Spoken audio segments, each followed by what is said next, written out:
I've rejected affection for years and years. Now I have it, and damn it, it's kind of weird. He tells me I'm pretty, don't know how to respond.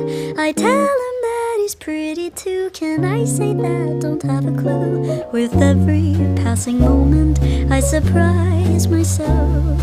I'm scared of flies, I'm scared of guys. Someone please help, 'cause I think I've fallen in love.